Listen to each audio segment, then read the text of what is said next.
como o trabalho escravo é assim, se enquanto a pessoa está dando lucro para o dono, tá bom. Quando ele não está dando lucro, quando ele vê que não está causando, o que ele faz? Ele faz é dar fim, ou não, então manda embora e não dá o direito daquela pessoa que aquela pessoa tinha.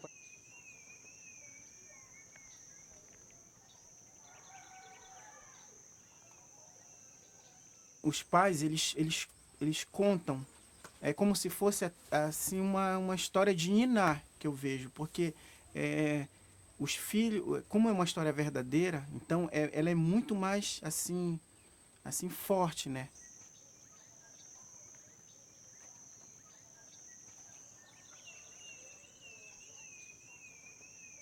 Só que eles vinham viajando e o mais mar que tinha no meio era meu filho, esse expedito.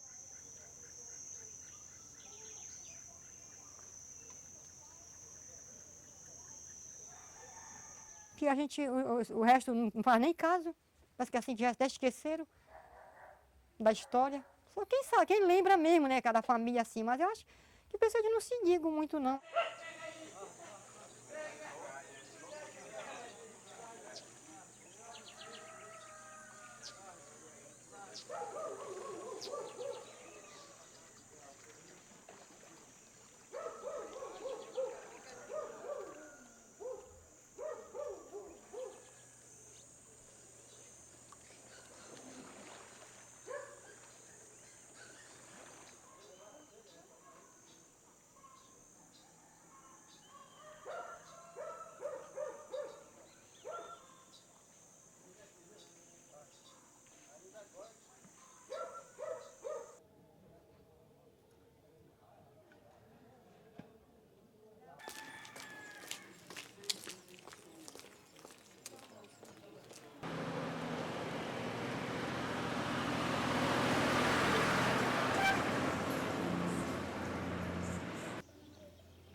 Poxa, eu não lembro, né?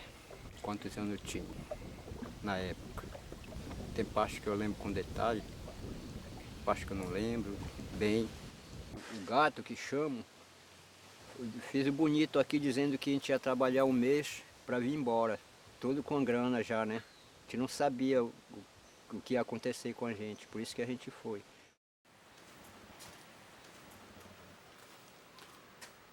Bem, agora não tem problema.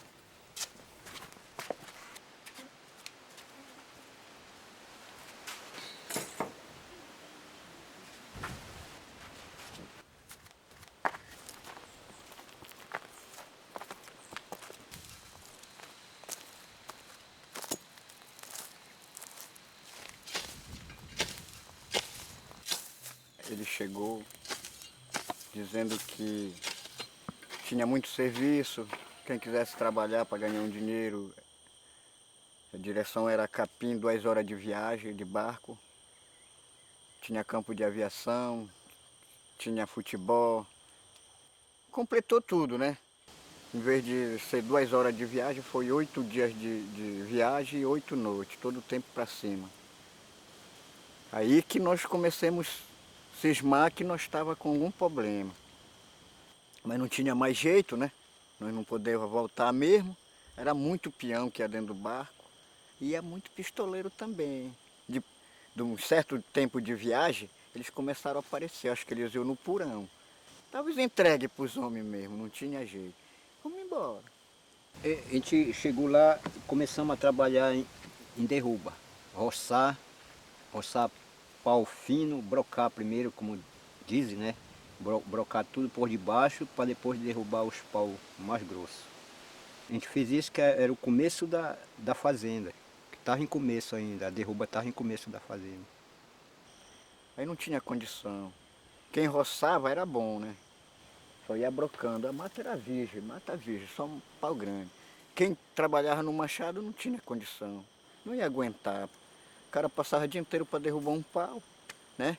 Aí não tinha condição, nós só fazia trabalhar e comer, dinheiro não recebia. Então o único meio que nós tínhamos era fugir. Atenção, rapazes entre 16 e 25 anos. Seja um ator do filme sobre os 16 heróis de São João da Ponta. Participe dos testes de elenco a partir de 9 horas, quinta-feira, dia 27, no Salão Paroquial. Não perca. Rapazes de 16 a 25 anos, não percam a chance de atuar no filme sobre os 16 heróis de São João da Ponta. Expedito, qual é a parte mais triste da história do teu pai? Meu amigo, a parte mais triste do Miró, né, que é meu pai, foi dele sair daqui através de querer uma vida melhor para criar os filhos dele e chegar lá, dar tudo errado, né? Rosivaldo, o que tu admira mais no teu pai? O que eu mais admiro no meu pai é o caráter dele, de uma pessoa humilde e de responsabilidade. Tu trabalha com ele na roça? Trabalho na roça com ele, trabalho em pesca, só o que nós temos. O trabalho escravo tem muita parte, não só também como em mata, para quem sai para desmatar, tirar madeira, até em própria fazenda, a gente vê esses fazendeiros que chamam os peão para trabalhar. Vai para lá falar pro Gilson tudo o que tu já ouviste falar sobre trabalho escravo. Tudo, notícia de jornal, algum amigo te falou, ou se tu não sabe de nada. Não sei muito não, trabalho escravo. Os escravos do dia de hoje que eu já vi na televisão, foi sobre aqueles caras das plantações de cana, né? Que eles são muito maltratados e o dinheiro é pouco. A carga horária de trabalho é muito, que não compensa, o salário não compensa. Aqui no Pará, principalmente aqui no Pará, é costume se dizer que raridade não é raridade. A gente vê em Santarém Novo, Capitão Poço também tem. Todos esses lugares tem muito o trabalho escravo. Pô, Yolanda, tu te lembra daquela história que aconteceu na mata, rapaz? Daquele pessoal que foi pra mata, o pessoal levaram ele para lá como se fosse trabalhar muito bem, mas chegando lá eles tiveram o maior negócio lá que aconteceu lá com eles. Eu vou acusar. Ele é o gato. Tu vai acusar ele que ele levou teu irmão para trabalhar. Sim, por que tu levou meu irmão para trabalhar? Eu levei ele porque ele quis, pô. Ele queria trabalho, eu levei ele. Sim, mas tu chegou lá, mas não foi trabalho que você deu para ele, mano. Reginaldo, a história do papai foi o seguinte, quando tempo que eles eram jovens, né? Não tinha assim opções de trabalho. Aí uma vez chegou um cara aí, dando, como é que se diz?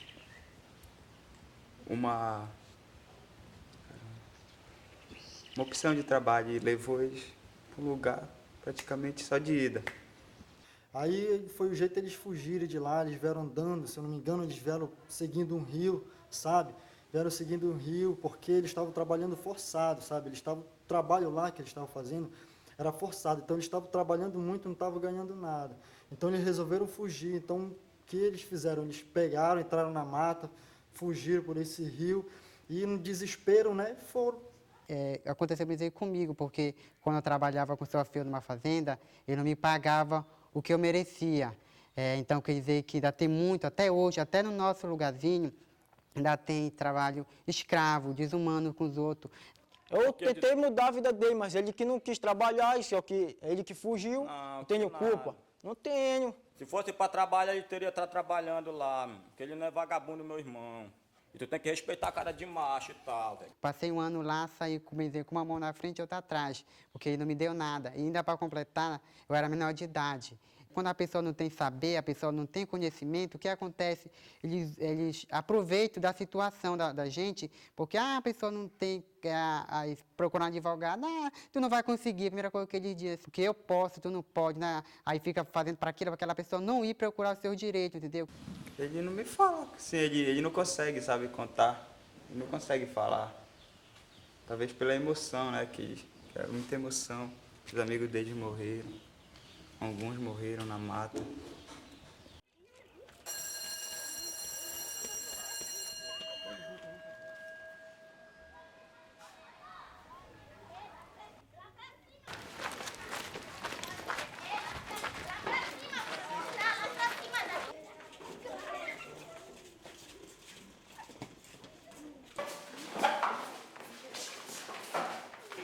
Fezes e a urina devem ser eliminadas no solo e na água.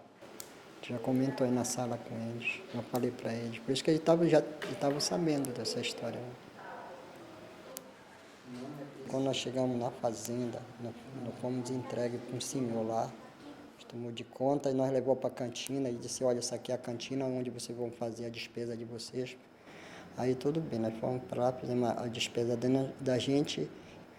Esse senhor nos levou para o centro da mata, né, onde nós íamos trabalhar. Chegamos no centro da mata, trabalhamos lá.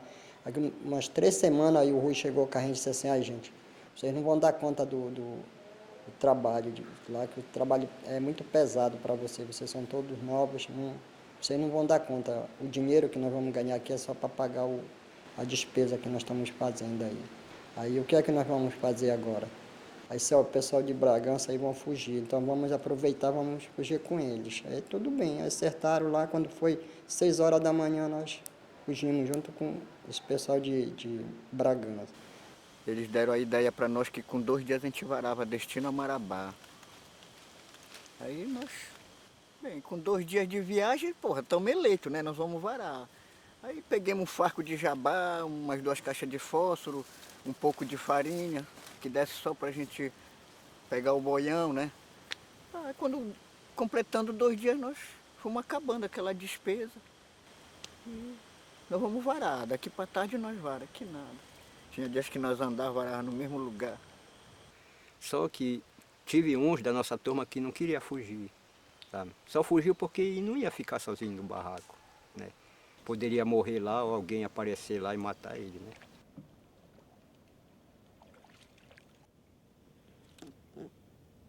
Inclusive, eu não queria fugir. Poderia ficar no mato ou morrer.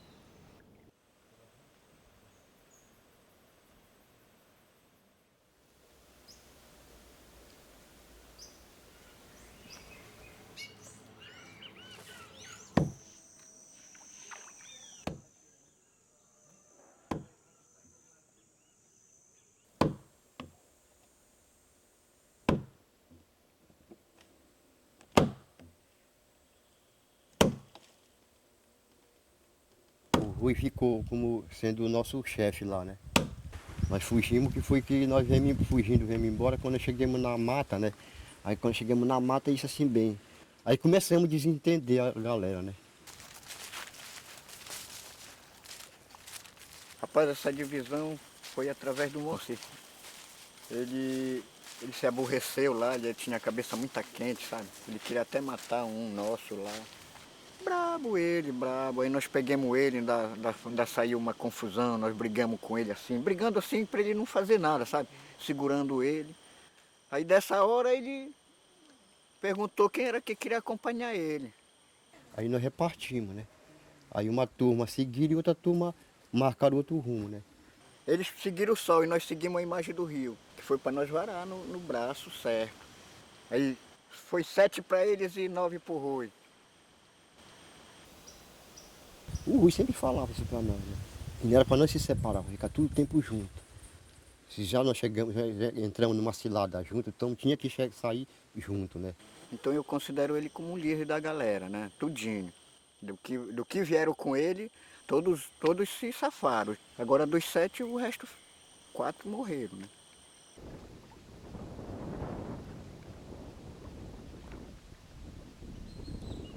Eu, Pedro, Joveninho, Peruca, Quirino, Moacir, o Borginho, irmão do Quirino, ficou morto. Deixamos ele na rede. O Quirino já estava assim da cabeça, o Quirino, né? Ele ficou perturbado, ele andava aí na rua, parece como a gente cortava na mata, ele andava aí na rua, sabe? Ele se preocupou com a ficada do irmão dele, a morte, né? Porque como eu falei ainda agora, a gente deixou ele vivo, mas já não dava conta mais de nada, né? Então eu acho que ele se preocupou muito, aí ficou doido.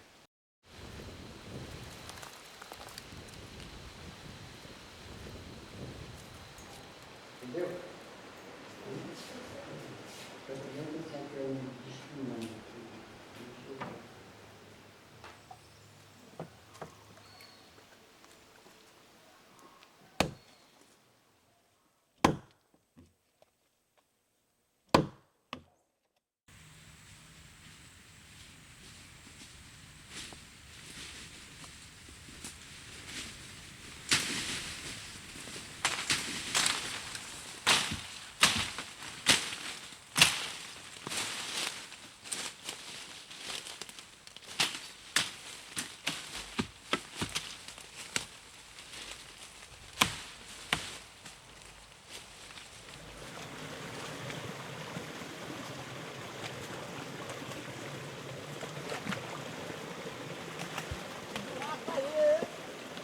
galera.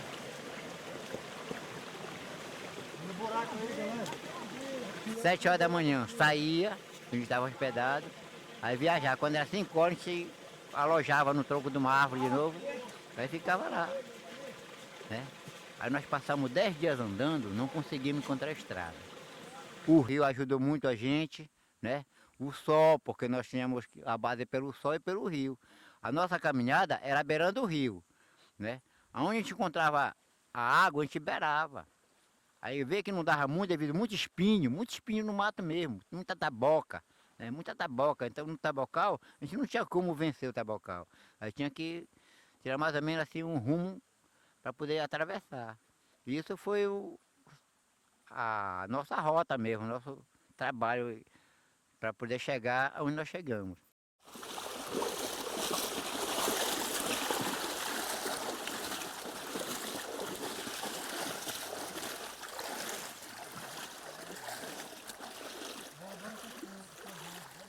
Era assim que aconteceu, tinha um riacho assim, então tinha que repousar um pouco. Gente, vamos colocar o material aí no lado dessa árvore e nós vamos fazer um repouso aí por uma meia hora, 1 hora.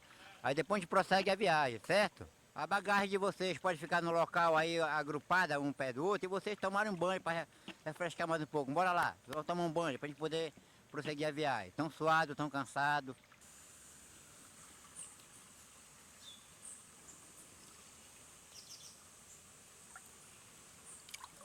Isso, de frente para a câmera.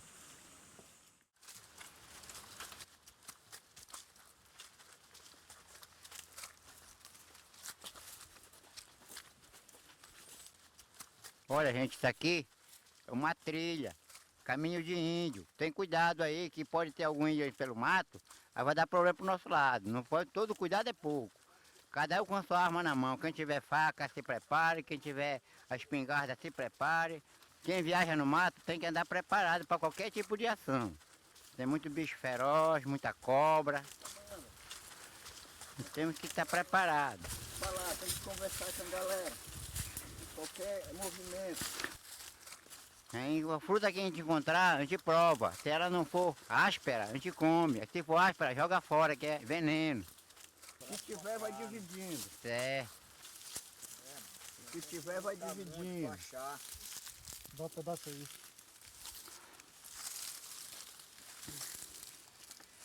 Aí o nosso alimento era palmito e o jabuti. A gente comia, né? A gente ia para dentro da mata, caçar o jabuti, né? Que era para nós poder comer. O jabuti aqui, ó. Aí, meu Deus. Depois acabou o fósforo, não tinha mais fósforo, foi o jeito de pegar o jabuti e comer ele cru mesmo. Desquartejou ele, tirou ele da casca daquela... Aí cada um pegou um pedaço e comia, metia no dente e comia, puxava assim, ele cru mesmo, para comer. Eles pegavam aquela tripa do jabuti e passavam o dedo assim, para tirar o cocô, colocavam assim, aí eu não aguentava, aí começava a querer baldear, e o Rui dizia assim, cai fora daqui, vai embora, some daqui. Aí, vai embora daqui, some daqui. Aí eu saía correndo da onde ele estava, né? Aí eu saía, cortava o palmito, né, de açaí, para me comer. Comer bacana aí, ó.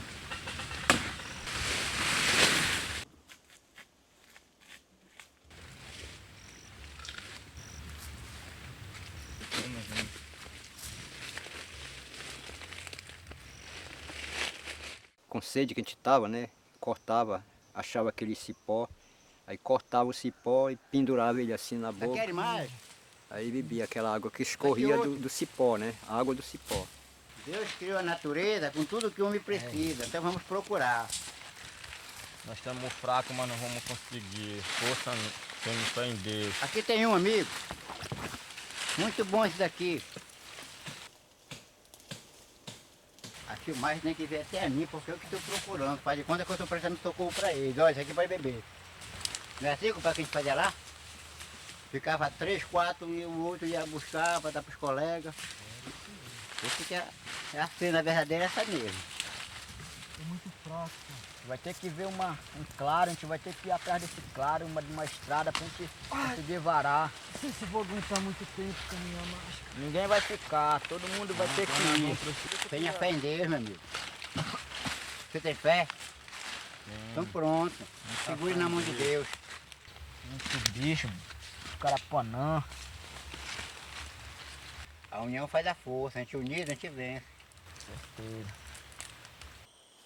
Umas 2 semanas assim para terminar o mês de maio nós varemos num areião assim, grande, onde tinha um braço de rio pequeno assim. Eu já ia só carregado pelos braços dos meus amigos. Eles já me levavam seguro por aqui, eu já estava mesmo entregue. Aí o Rui pegou um machado, o final do chofé que morreu pegou um terçário e começaram a derrubar pau. Já 1 mês e pouco nós andando. Aí eles começaram a derrubar pau, aí fizeram uma jangada. Só que ela não aguentou os 9 assim, para vir flutuando, né? Ela ficou por fundo, água por aqui. E assim nós embarquemos.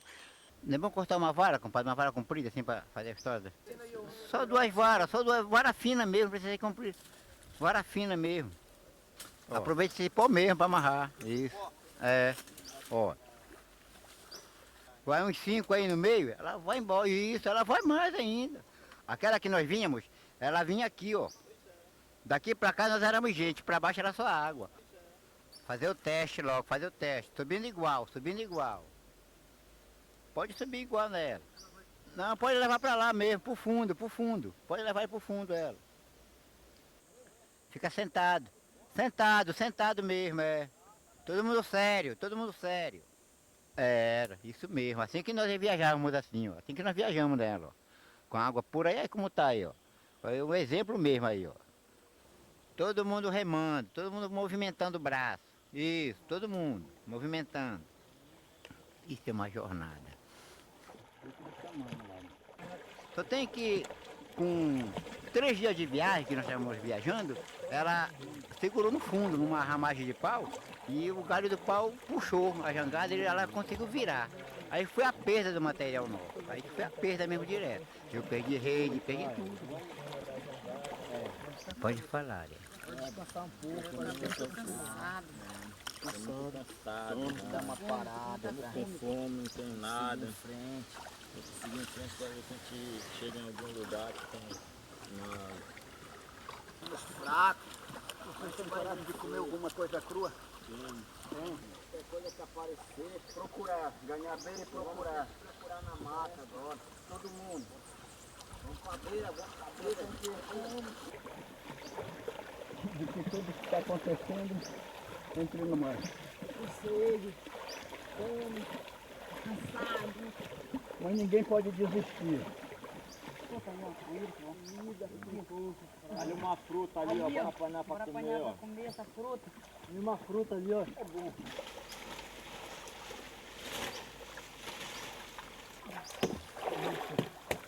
Aí, aquele que não tiver.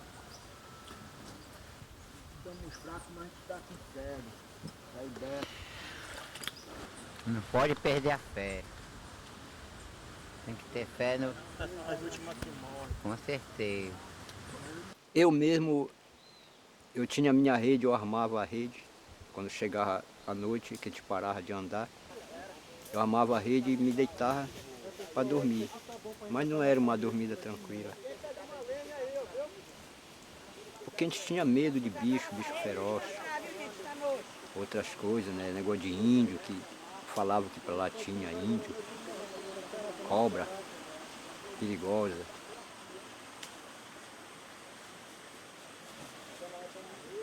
Gente, acabou o fósforo, ninguém tem mais fósforo, ninguém vai fazer mais fogo. Se tiver de comer, vão comer cru, porque não tem mais. Então agora não tem mais jeito, o fósforo acabou, molhou, caiu na água, nós perdemos tudo e não tem como fazer mais fogo. E passava a noite mais acordado do que dormia. Quando chovia a gente ficava no tempo mesmo. Não tinha onde se esconder, né? Só debaixo dos pau mesmo.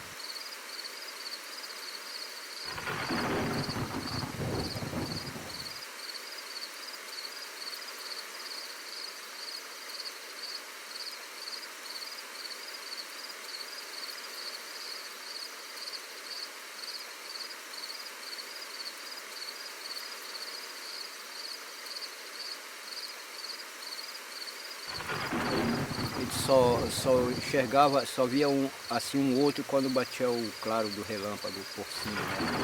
A gente via. A gente ficava todos juntos, nós éramos 16, um conversando com o outro até 10, 11, meia-noite. Então nós ficávamos prevenidos, já prevendo a chegada da onda. Quando nós tínhamos palito, nós fazíamos o fogo no tronco da árvore. Mas depois que acabou o palito, nós ficamos pernoitando no escuro mesmo. Então essas imagens que estão feitas aqui são as aparências que nós tínhamos para apresentar durante a nossa existência no mato. Eu queria que tu falasse pra gente qual foi a melhor parte, assim, a mais idêntica, assim, pelo menos a que vocês passaram. O trabalho de ontem. O trabalho de ontem. Bom, no trabalho de ontem, a mais parecida mesmo que eu achei foi a caminhada no mato, foi a dormida, né? Que várias vezes nós chegamos a dormir com chuva mesmo. E também que eu achei muito importante foi a colaboração de vocês, o espírito de vocês, fraterno, que chegaram a um denominador comum, né? Para fazer uma simulação parecida com aquilo que nós passamos durante o nosso tempo de mar. A parte mais difícil, assim, eu achei foi de a gente estar ali, né, naquele frio ali, tremendo ali no tronco da árvore. A melhor parte para mim foi na hora que a gente comemos assim, fizemos uma insinuação na tartaruga, assim. A gente falava uma piada, a gente dava uma rida, na hora de trabalhar era sério, todo mundo sério. Foi bom demais. Na hora de piada, na hora de brincadeira era brincadeira. Eu achei engraçado, assim, porque naquela hora que a gente estava comendo lá a carne, ele estava filmando só a nossa mão, puxando a carne.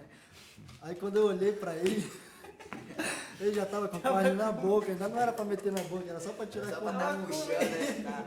Aí eu achei graça, assim, só comigo, assim. Aí, digamos, se eu pegasse aqui, né, 3 ou 4 peças a mais, esse daqui, rapaz, tu tá levando muito, porra, me dá, sabe? Faltou essa discórdia aí, que né, aconteceu, pai?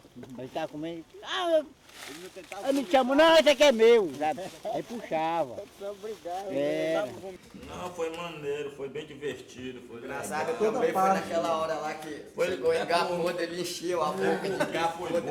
Porque foi bom demais, porque era uma coisa que estava incubado, guardado, e nada, ninguém tá sabendo de nada. Quem sabe agora, o Brasil todo vai ficar sabendo isso, uma história. Foi tipo assim, uma experiência importante, nova foi uma pra gente. experiência. A experiência não vai servir só para quem participou. Não vai servir só para quem participou, como para os outros que não quiseram também. Isso é um exemplo para quem... Porque seria mais bacana mesmo essa filmagem aqui, se tivesse as peças originais mesmo, sabe? Eu, o Peruco, o Bermuda, o Rui, né? O Roberto, tem o Lauro, né? Aí se tivesse, pelo menos, aí sim, teria, né? O Expedito, o Jussi, né? O Quirino. Se tivesse mesmo o grupo mesmo, aí seria melhor, porque eram os personagens originais mesmo. Pô, isso é muito difícil, rapaz. Isso é difícil para eles e para nós que só por uma experiência que nós pegamos, a gente já tira as dúvidas. E para mim, durante a caminhada que nós tivemos de 40 dias, o mais triste mesmo que eu achei foi a gente sair do tronco de uma árvore, né, andar o dia todinho e voltar para aquele mesmo lugar. Aí foi quando nós perdemos o equilíbrio da viagem. Como é que foi a tua experiência coordenando o trabalho deles lá? Foi de bom demais, olha, pelo menos os meninos aqui, né? Eles trabalharam, assim, fazendo mesmo o papel de nós, né? Como nós estivéssemos fazendo lá também. Esse aqui trabalhou bem, como é teu nome? Adriano. Edmilson. Expedito. Juarez. Genivaldo.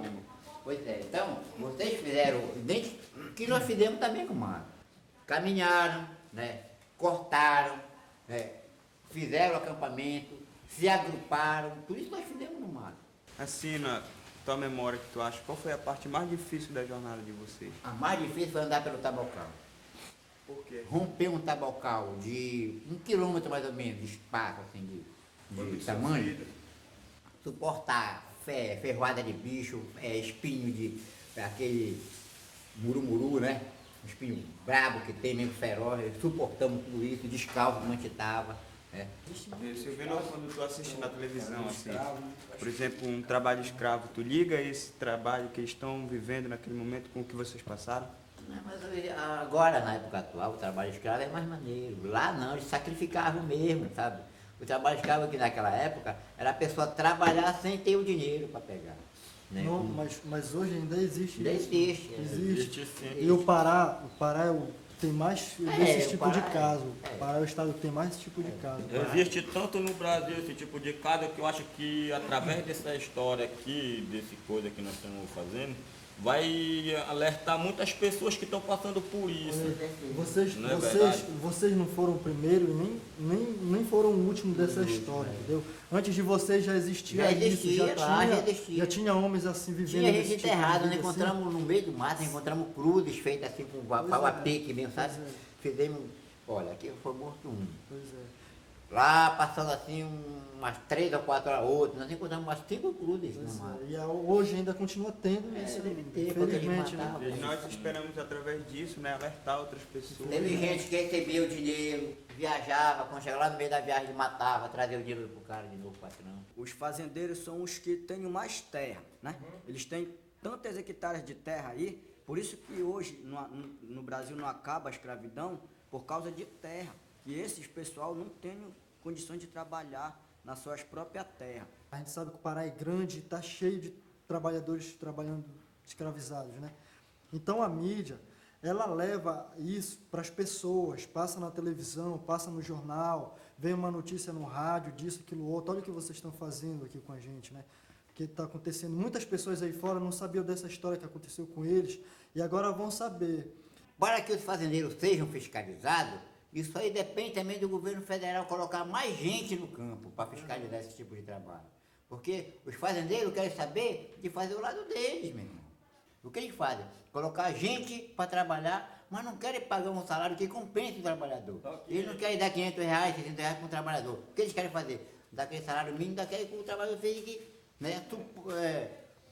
submissa a eles. Eu queria saber de ti, assim, se tu te sentiu emocionado, assim, de alguma cena? Senti. Eu me senti alegre, porque você estava demonstrando um passado que aconteceu comigo, aconteceu com meus amigos, você estava demonstrando, entendeu? Qual foi eu me senti alegre. Então, todo filme, assim, que te emocionava, assim. Eu me senti alegre porque jamais eu poderia esperar de vocês uma consciência que vocês tivessem, assim, sobre o nosso problema. Tu acha que vamos conseguir passar a emoção que vocês viveram? Com certeza. Na hora que a gente estava lá na jangada, eu percebi no bermuda que ele estava sentado lá no... Tristeza. Porto, eu percebi que ele estava chorando. Muito triste, muito triste. Percebi que ele estava lagrimando.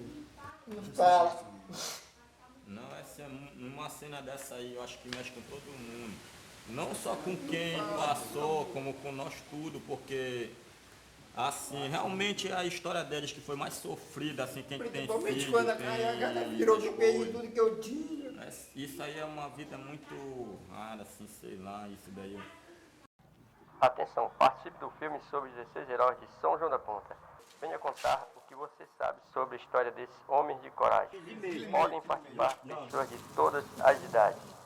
Não querem participar porque estão falando que através desse filme muita gente vai sair ganhando. Enquanto eles, eu acho que esse que é o motivo deles. Inclusive pessoas que estavam na viagem. Pois é, porque eles dizem que foi o Rui que ajudou a ele arranjar os meninos para levar. Ajudou quem? O Adelso, porque ele mesmo não podia levar, que ele não queria ir com ele, né? E meu marido não foi desse dia porque eu me aborreci muito com ele, porque ele já tinha ido 2 vezes e vinha sem nada. Eu só não acompanhei a eles porque eu fui 2 vezes na casa do Rui e não consegui falar com ele.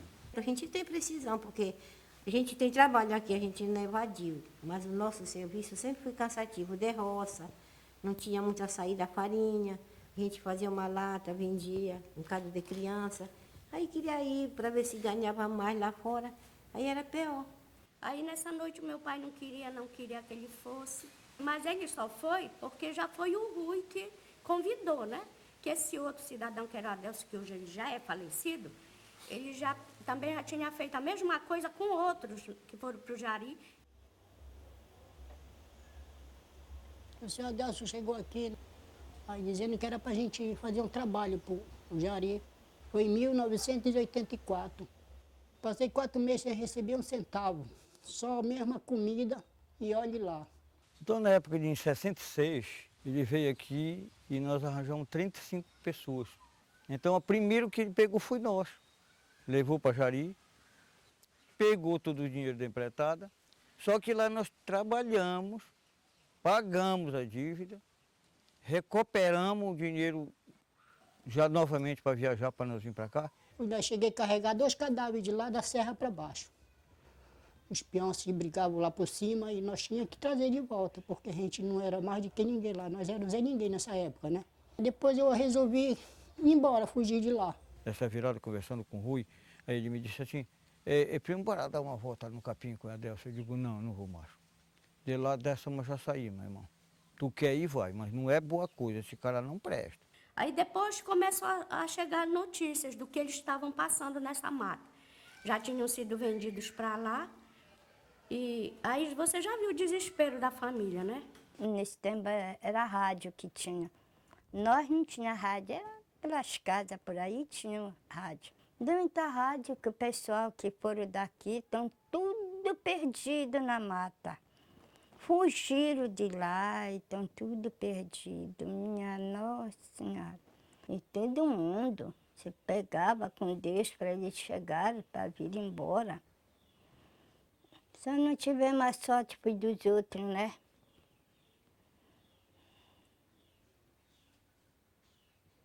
Aí começaram a chegar, na primeira noite chegou o Mandico, já na festa, que eles vinham participar. Chegou muito doente, aí depois eles foram chegando, assim, aos poucos, inclusive o Bermuda chegou até perturbado.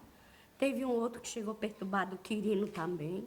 Aí, vizinho, nós desesperemos. Mas muito feio, que eu só peguei porque era meu filho mesmo. Era cavar a sepultura e tirar uma caveira que estava começando a escorrer, tudinho, ficou seco, assim ele estava. Eu aguentei agora, porque eu já estou mais idosa, já trabalhei muito, então já vou me esquecendo mais, né? Mas toda a festa de junho, a gente sempre lagrima, né? Sempre dá o toco no coração da gente, né?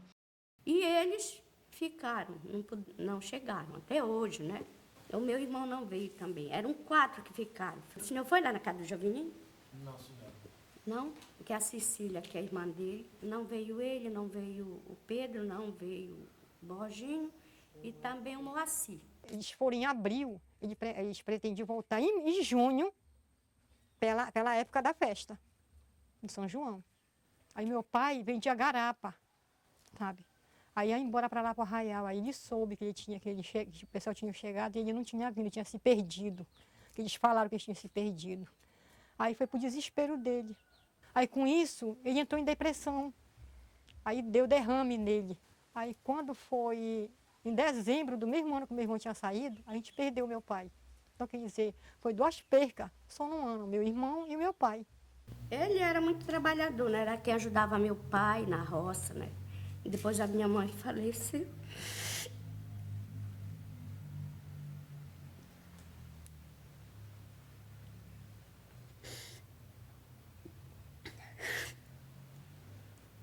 Era ele que ajudava meu pai. Depois, com pouco tempo, foi embora também. Ele tinha quantos anos? Tinha 19. Para uns eles dizem que eles eram mortos, são mortos, outros eles dizem que ficaram doentes, não davam conta de andar, sabe? Com feito que a gente não sabe realmente a verdade, porque nenhum fala a verdade. A gente perguntava, parece assim que eles escondiam alguma coisa. Eu acredito que ele esteja morto mesmo, porque não tem como a pessoa todo ferido resistir numa mata. Eu ainda tenho uma esperança muito grande, sabe? Que ele não esteja morto, ele tenha parado em algum lugar. Quem escreveu esses papéis aqui, essas letras aqui, foi um senhor chamado Raimundo Ferreira. Ele chegou aqui, encontrou essa história muito bonita, assim triste, e reuniu a turma para fazerem uns folhetos. Era ir para fora, que ia sair, para Belém, para todo canto, sabe? Para todo mundo saber a história do que tinha acontecido aqui. Saímos a procurar alguma coisa a comer. A fome nos maltratava, 16 homens a sofrer. Às vezes a gente chorava, sem nada poder fazer. Perdemos tudo que tínhamos, só não perdemos a vida. Pedimos a proteção da Virgem Mãe Aparecida. Conto. Para minhas filhas, todas elas sabem, todas elas conhecem a história. Depois que eles já estavam quase com 8 dias que eles começaram a falar, né? Contar a história. Aí contaram pro meu pai já faleceu, né? E meu pai me contava essa história. A minha mãe também contava a história, a gente pedia, todo mundo se reunia à noite, né? Ele é o meu tio. Depois que eu tive mais consciência, eu comecei a investigar, assim, pedir para que ele me contasse, assim. Cada vez que a gente vai atrás, cada vez a gente descobre mais coisas. Eu mesmo tive a lembrança de tudo e eu tenho uma filha que eu ia falando e ela ia escrevendo esse negócio aí. Após 34 anos, podemos contar a nossa história. Aí a única pessoa mesmo que saiu mais fora assim dele foi o Rui. Isso ele falou para mim, que foi o Rui, que não queria dar o depoimento.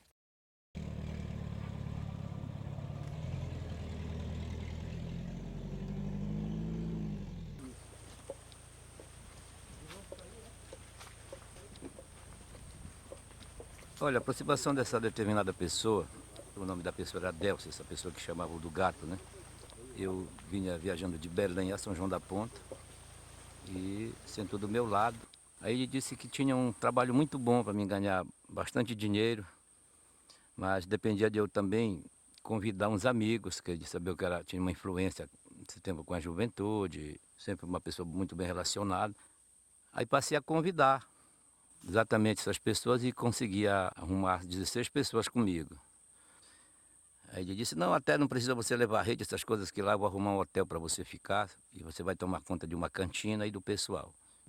Tudo bem, 6 horas da manhã, nós éramos uma faixa de uns 300 homens. Pegamos o barco, chegou a noite, serviram um jantar. Aí eu fui ficando preocupado com as horas, né, do que o cara tinha falado que era 1h30 apenas. Amanheceu o dia. Lá umas 9 horas me aproximei assim do comando, aí perguntei lá pro comandante lá, meu amigo, vai demorar muito pra gente chegar lá no determinado ponto aí? Ele me olhou assim e disse assim, rapaz, você parece ser tão gente boa, que está se preocupando mesmo, né?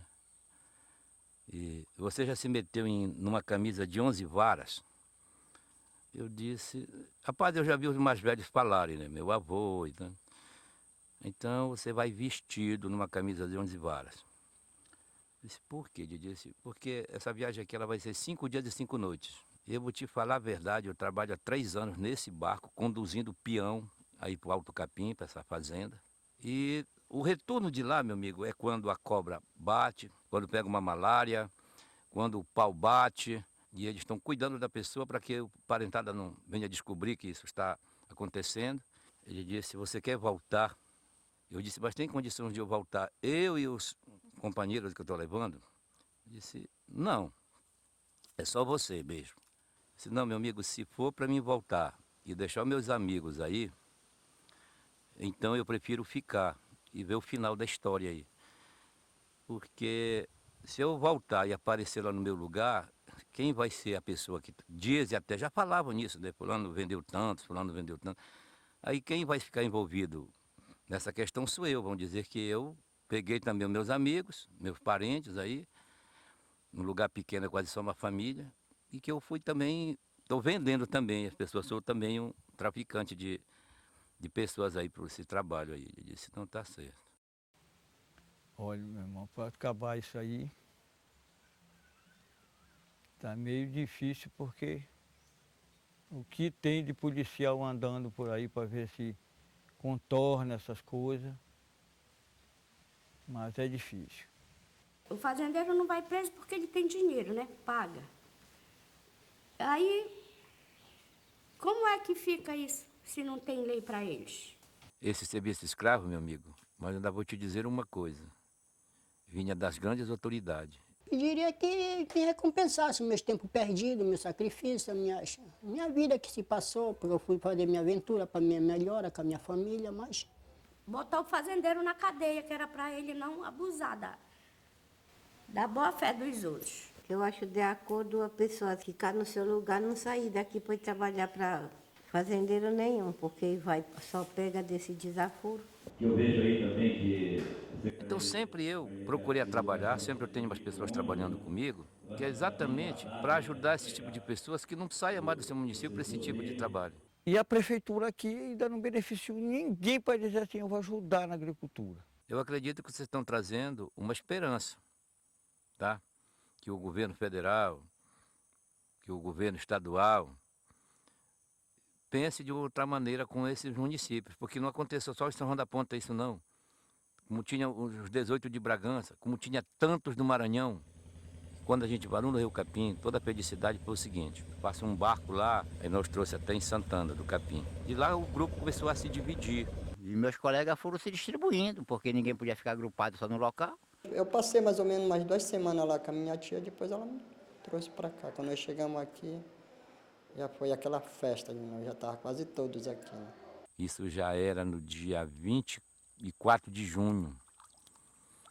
Nesse dia eu cheguei em São João da Ponta, umas 8 horas da noite, no ônibus. Quando eu cheguei para cá já foi mês de julho.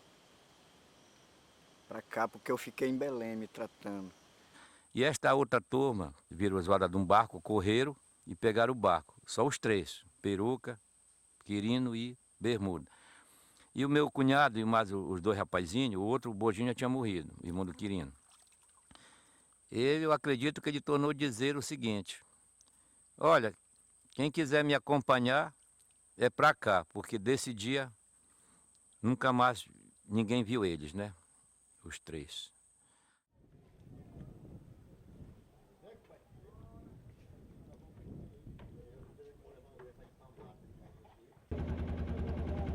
Agora só os 3 que nós não soubemos que marcaram o rumo, que foi o Moacir, o Jovininho e o Pedro. Que foi o que eles disseram pra mim, a gente não vamos andar beirando do rio porque essa porra sabe lá quando a gente vai morrer aqui nunca vai chegar. Porque o gato é aquele que pega o trabalhador e leva para o setor de onde está, lá ele entrega para o gerente de lá da firma.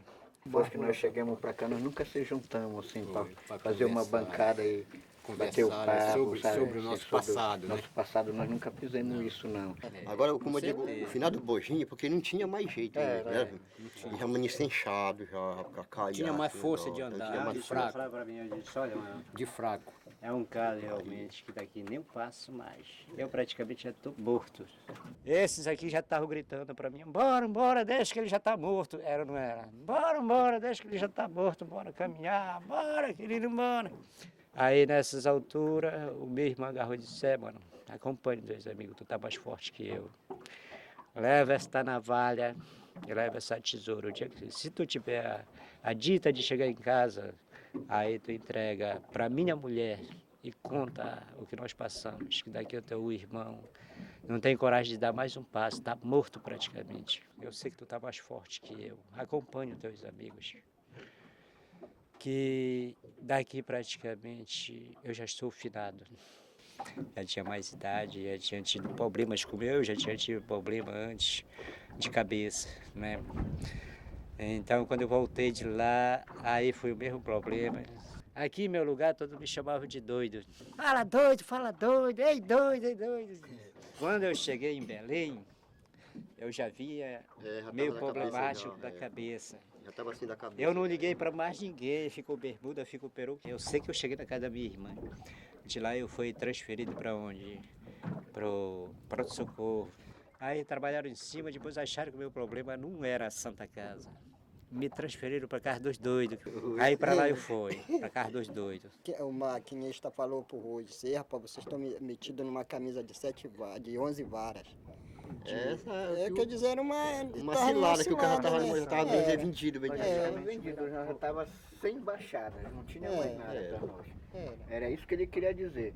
Eu não queria dar entrevista logo no começo, porque eu era um cara que eu não gostava de falar nada para ninguém. Sempre eu falava para meus garotos, olha, o dia que eu morrer, vocês têm que se lembrar disso aqui, ó. Porque até agora ainda existe isso. Você acredita que existe? Ainda tem fazenda que ainda está fazendo isso aí, porque um dia eu vi no jornal aí, na televisão.